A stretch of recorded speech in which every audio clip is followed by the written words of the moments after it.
Care Entrepreneurship Academy. Welcome, welcome, welcome. If you're joining us from Facebook, Instagram, or YouTube, Twitter, wherever you're joining us from, welcome, welcome, and thank you for tuning in to our videos.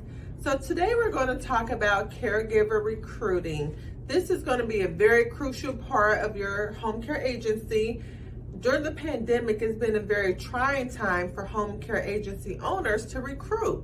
Why is that a trying time? Because we are now competing with the $15 minimum wage that's coming across the nation.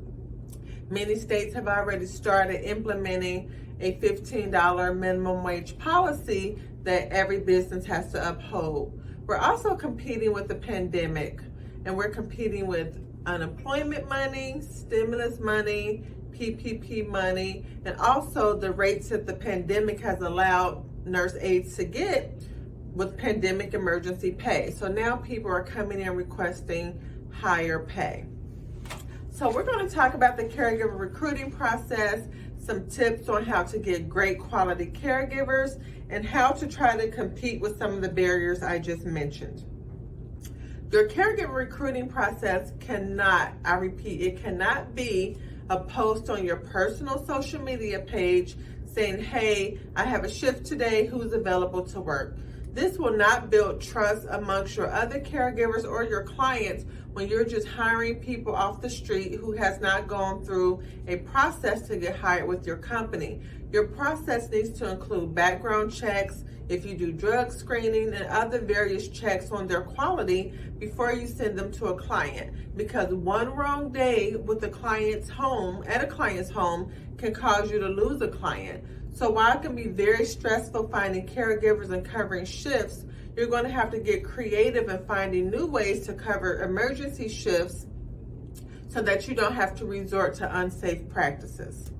So with your recruiting process, you're going to have a multi-step process, whether it's a 3-step process, 5-step, 7-step, whatever works best for your company.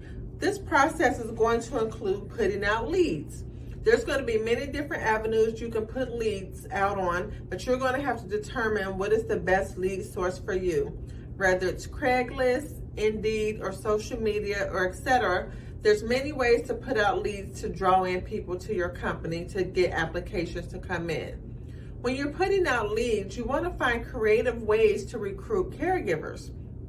Every agency's hiring, right? So you just don't want to say, hi, I'm April's home care agency and we're hiring and we pay great. No one's going to apply to your agency. You have to find creative ways to attract people with your lead ads. So that's going to be step 1. Step 2 is going to be filtering through your responses. You may get 20 people who respond to an ad. You're going to have to determine ways to weed out people before you call them back. So are you going to have them do an application, send a resume? Are they going to leave a message on your job hotline? How are you going to weed out the people that respond to your ad? Because again, you want quality caregivers. The whole focus of our teachings and our education is based on quality. So remember, you want to put out leads and then weed through the responses. Also, the next step is going to be scheduling potential candidates.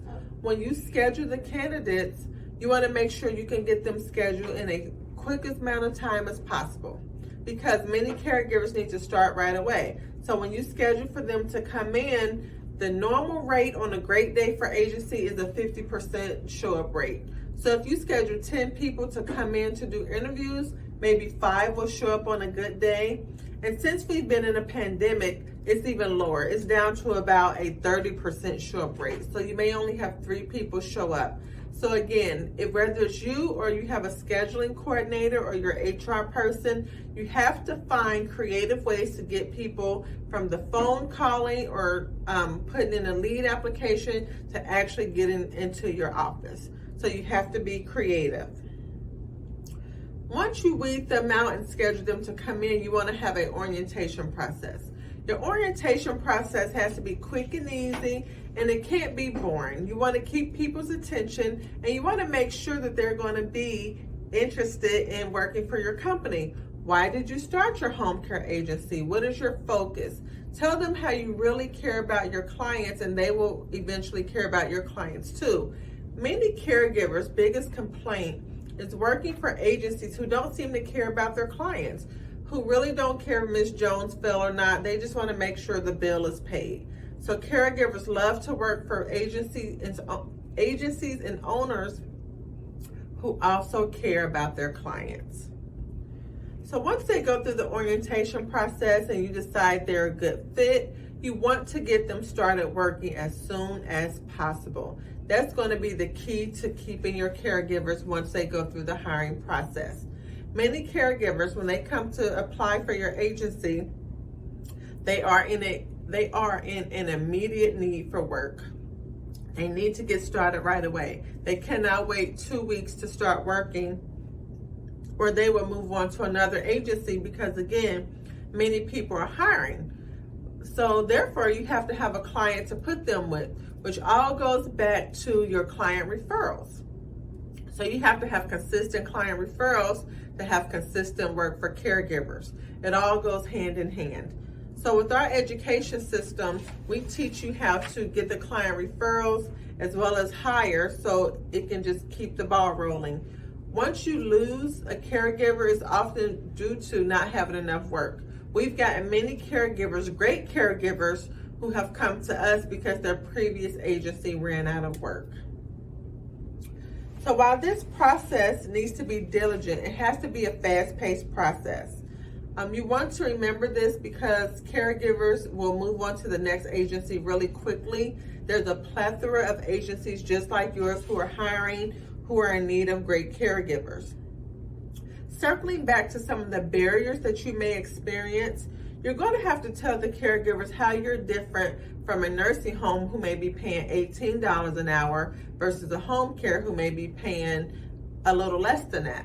So you want to make sure you tell them that they're one-on-one with the client in the home, and they're not going to have 12 call lights going off at once. That's one way to convince them that the pay that you're paying is fair if you're paying a fair wage.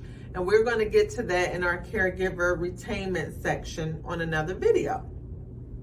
So you have to have a different sales approach when approaching caregivers during this time. There's a high need for caregivers in the industry. A lot of people are not working right now, so you want to find a great and creative way to get people into your agency. Now also, just as you will with clients, you need to do the same thing with your caregivers. Let them know your why. Why did you get started in the industry? Why are you wanting to take care of the seniors or whatever your population is for your agency? And they will often jump on board and care for your clients based on your why. So don't forget to be personable, tell them your why, and have a fast-paced process to get them working. So I would like to thank you guys for joining us today on the caregiver recruiting process. Don't forget to like and share this video. If you know someone who's interested in owning a home care agency, please share this video with them. It can make their life a little easier. Follow us on Facebook, Instagram, Twitter, or subscribe to our YouTube page. Or you can learn more information at hcbevents.com for our upcoming courses. And again, thank you for joining us at the Home Care Entrepreneurship Academy. Have a great day.